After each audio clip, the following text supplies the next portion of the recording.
Program Officer at the Fulbright Commission, and today I'm going to talk to you about the Fulbright Schuman program. That's a program with grants for research in the US or the EU on topics related to EU competences or US-EU relations. And today I'm going to talk a little bit about the program, give you a general overview of what the Fulbright Commission is. Then I'll dive deep into the types of awards that we have in the Fulbright Schuman program, the eligibility of those awards, and the application process you'd have to go through to apply for them. So what is the Fulbright program? This is a United States government's Department of State flagship international educational and cultural exchange program, first proposed by Senator J. William Fulbright in 1945, and is active in over 160 countries around the world now. The Fulbright program actually has over 400,000 alumni of the program now, and in Belgium and Luxembourg, we have about 4,500 alumni. But today I'll talk to you not about Fulbright Belgium or Luxembourg, but rather about the Fulbright Schuman program.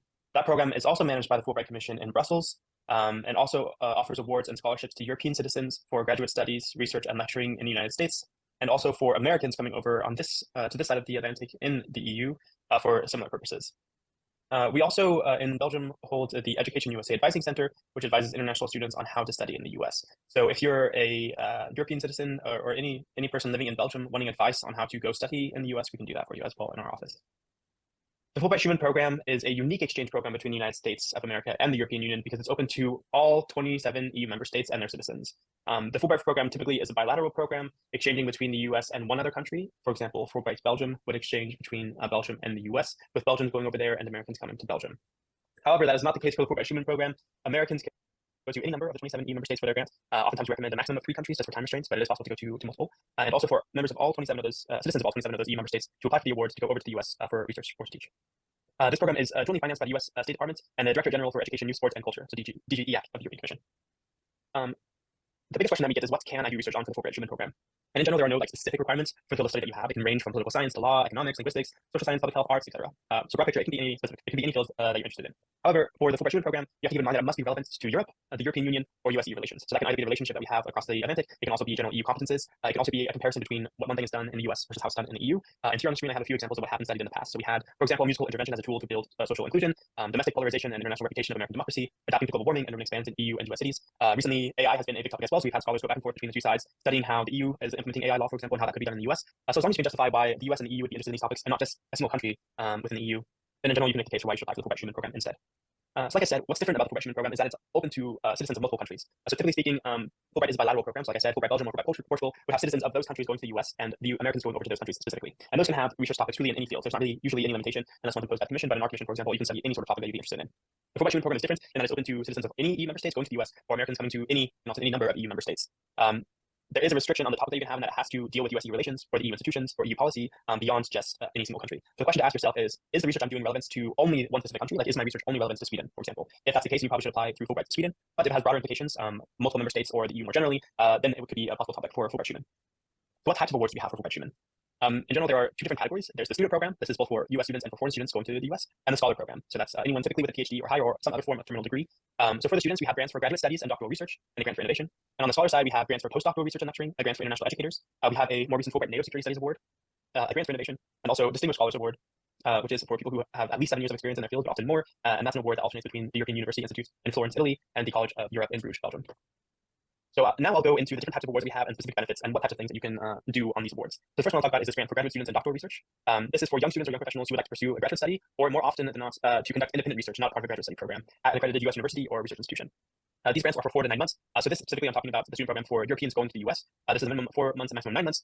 You can apply for this award if you want to conduct an independent research project, do research as part of an ongoing PhD program that you're already enrolled in, or to pursue a graduate program with a strong EU component, such as the one at Georgetown BMW Center. Grantees travel to the US as part of the Fulbright Foreign Student Program on this award and receive the benefits of €2,000 per month, a travel stipend of €2,000 to cover your flights and other expenses, the J1 visa sponsorship that you'll use to go on the Fulbright program, free departure support from our office, a health benefit plan while in the country, various in-country programming, and a prestigious title and access to the alumni network, both while there in the US and here as well when you're back in Europe.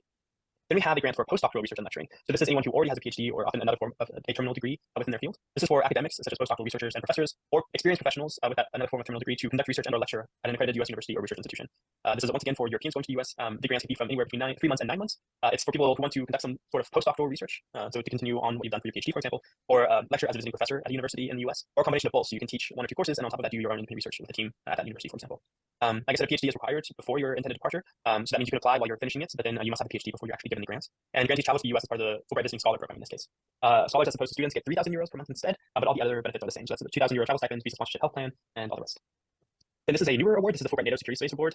This is for academics, so postdoctoral researchers and professors, and or experienced professionals who like to conduct research and or lecture at a U.S. institution in fields of study in connection to NATO. So that can include things like cybersecurity, military history, nuclear disarmaments, and non-proliferation, peace and security, security studies, and transatlantic studies. But in general, just like for the general Fulbright Schuman program, as long as you can justify why this research would be relevant for NATO specifically, then you could apply for this award.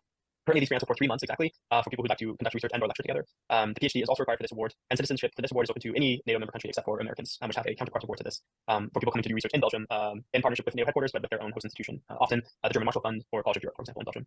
The NATO scholars get €3,000 per month and a travel stipend of €2,000. Also get all the other benefits as previously described. Then I wanted to go over grants for American citizens who'd like to come to Europe on our various programs. So the flip side of what I've just been discussing. So the grants for Americans is twofold. There's also the student program, which has a grant of a maximum of 9 months. Typically speaking, students always come for 9 months, but it can be shorter if absolutely necessary. The students receive €2,000 per month and a €2,000 travel stipends, as well as an online paid partial orientation, sickness and accident benefits. And in addition to all the other benefits that grantees receive, they also get to participate in the 1-week EU NATO seminar held in Belgium and Luxembourg, as long as they're in Europe on their grants when the event is held. And that's usually in February of every year. Participants come to Belgium and go down to Luxembourg to visit some of the EU institutions. We have speakers from the Commission, from the Parliaments, from the European Court of Justice. We have briefings at the US mission to the EU. Lots of fun activities and a really interesting way to dive into how the EU works for people who might not have a lot of experience with that, but who are trying to gain more experience in addition to the research that they're doing here. The students, like I said, typically come for 9 months, often to do research. It's very rare that they can enroll in an educational program, although if you find one that's specifically in EU studies, it could, in theory, be possible. Grants are also open to scholars or anyone else with a terminal degree, or professionals with extensive experience. They can also apply for the US Scholar Program to do research in various fields. Scholars get €3,000 per month and the €2,000 travel stipend, and they also participate in the 1-week EU NATO seminar in Belgium and Luxembourg. So that's not just for students, but it's also open to the scholars who come over here for research. Candidates must arrange their own placement at an accredited university, vocational training at a professional institution, or an independent research center. The Fulbright Commission in Brussels cannot help candidates look for a suitable host institution. That really must be something that they do on their own. We just don't have the manpower to help people applying. But in general, if you mention the Fulbright program and you're interested to do research with them, many institutions are willing to host Fulbright grantees. Grantees on this side travel to Europe as part of the US student or US scholar program. Now I'll talk a little bit about eligibility and what this looks like for the various awards. So for US awards, so people, Americans coming over to the EU, they must of course have American citizenship and at least a bachelor's degree. Certain awards do require a terminal degree, such as the postdoc award at the European University Institute, which is a separate award not mentioned here, but it is mentioned on our website for those interested. If you'd like to do a postdoc at EUI, take a look at our website, and the link will be provided later on in this PowerPoint. Another award not mentioned here is the Distinguished Scholar Award at EUI. This is for anyone with at least 7 years of experience wanting to do research in a field related to what EUI already offers in their curricula. So if you have questions about that, you can check our website for more information. That award alternates between EUI and the College of Europe every year, so between Florence, Italy, and Bruges, Belgium. But in general, all the information is on the award description as well. You must also acquire admission or affiliation with a higher education institution, think tank, or nonprofit in Europe. So this is getting a letter of invitation yourself or enrolling in the program if you find a relevant EU studies program. You must provide that before you get awarded the grant. The application is always due in mid-September for scholars. It's usually around the 15th of September, or mid-October for students. That's usually around the 10th or 11th of October for students. Now, on the flip side, so this is for Europeans who are interested in going to the US. You must have EU citizenship of any EU member states. You have to have at least a bachelor's degree and demonstrated proficiency in English. Sometimes it's providing test scores, sometimes it's proving that you've done a degree in the language or the like. You must also have, or you must not have it, but it is highly recommended to have some sort of academic or professional experience of at least 3 months in 2 or more EU member states. It's only recommended, so not required. So if you have everything else on this list, don't let that stop you from applying. But it is something that we do look for. It kind of shows that EU dimension beyond just your own research in your own country. It's also important that applicants acquire admission or affiliation with an accredited US university or nonprofit research institution. So that's a separate and independent process. So if you do enroll in a university for a degree program, you must receive admission before your grant is awarded to you. That can be provided later on. So it's not something you have to provide in your application if you haven't received it yet. Of course, often you're applying for this at the same time as you're applying for those academic programs. But if you're looking to affiliate with a university or nonprofit research institution and not enroll in a program, then you should receive a letter of invitation before you apply for this program. The deadline is the same every year for Europeans as on December 1st before noon. One little caveat here is that the Fulbright program is not appropriate for programs or projects involving graduate medical education, training, or clinical research involving patient contact. So if you're looking to have contact with patients, this is not the right program for you. So the application process, when and how do you need to apply?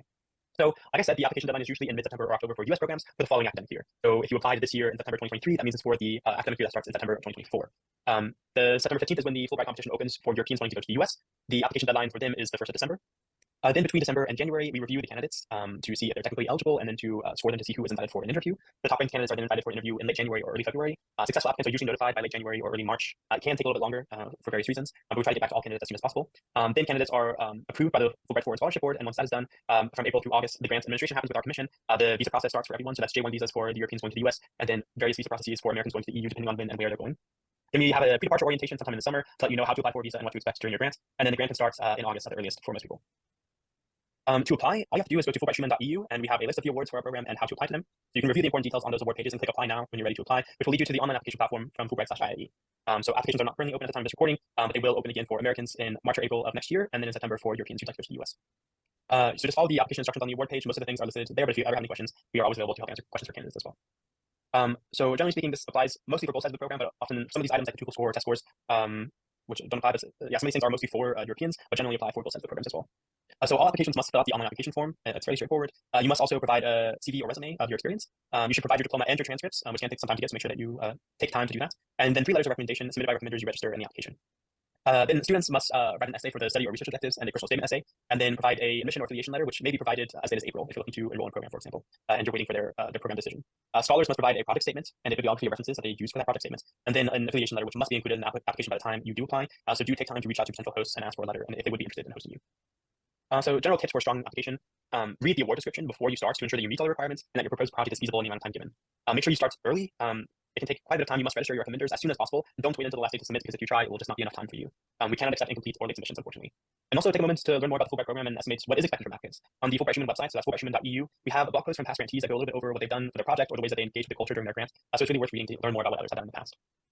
But also keep in mind what it means to be a Fulbrighter. So like I said, this is a Department of State exchange program, but it's really about promoting mutual understanding through cultural diplomacy. So it's not only about doing the best research possible, but it's really about building those international collaborations between you and Americans, or Americans and Europeans, to like build those connections and have better research done in the future, so that we can build our societies closer together. The most competitive candidates also demonstrate ambassadorial qualities and a genuine interest in educational exchange, not just the fact that they want to do research or they want to live abroad for a few months. You should also be able to articulate a clear, creative, and feasible plan for your time in the US, or for Americans for their time in the EU, and why it's the right time to go now. You should practice an elevator speech and be able to explain your research projects to any person in a minute or two maximum. Keep in mind that your application will be reviewed by both people in your field, but also people who are very much not in your field. So that means that it should be clear and understood by people who have no idea what you're talking about, and those that might have extensive experience, or sometimes even more experience than you have in those fields.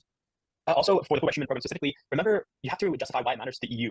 So the Fulbright Schuman program is about projects that are relevant to Europe, the European Union, and or US-EU relations. So if you think the link to the EU is not evident through your project description, then your application just won't be considered. And finally, candidates are expected to return home after the program and create a multiplier effect within their communities by sharing knowledge and experiences with others. This is true on both sides of the program. For Europeans on a J1 visa, there is a 2-year home requirement after the end of the grants, so you will have to return home. For Americans, there's no enforcement mechanism for this in the same way, but in general, Fulbright does expect that you return back to the US and build those connections back in your home institution or further along in your career as well, to just continue building upon what you started during your grant. So if you have any questions about the Fulbright Schuman program, do not hesitate to get in touch with us at info@fulbright.be. You can also visit the website fulbrightschuman.eu, or our general fulbright.be website for our commission more specifically. And yeah, we hope that you'll consider applying for the Fulbright Schuman program, and we look forward to receiving your applications. Thank you so much for your time. Oh, we are grateful to our colleagues at Fulbright Schuman in Brussels for putting together this material for us. I